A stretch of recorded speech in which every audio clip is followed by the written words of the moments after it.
আরো দুইটা পরাশক্তি ছিল, একটা ছিল রোম আর একটা পারস্য। রোমটা তার আগেই বিজয় হয়েছে। এই পারস্য বিজয়ের পরে পারস্যের শ্বেত প্রসাদে হযরতে আবি আক্কাস প্রবেশ করলেন। তার সাথে জলিলুল কদর আরো কিছু সাহাবায়ে কেরাম প্রবেশ করলেন।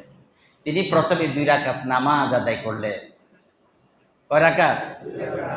এজন্য বিজয় আসলে, কোনো খোঁজখবর আসলে কি করতে হবে? সিজদায় লুটিয়ে পড়তে হবে। হই হুল্লোড় নয়, মিষ্টি বিতরণ নয়। কারণ জুলুমের অবসান, নির্যাতনের অবসান, নিপীড়নের অবসান কে ঘটিয়েছে? এজন্য কপাল ঠেকিয়ে সিজদায় পড়ে কাঁদতে হবে কার কাছে? আল্লাহর কাছে। এটা বিজয়ের অশ্রু, এটা খুশির অশ্রু।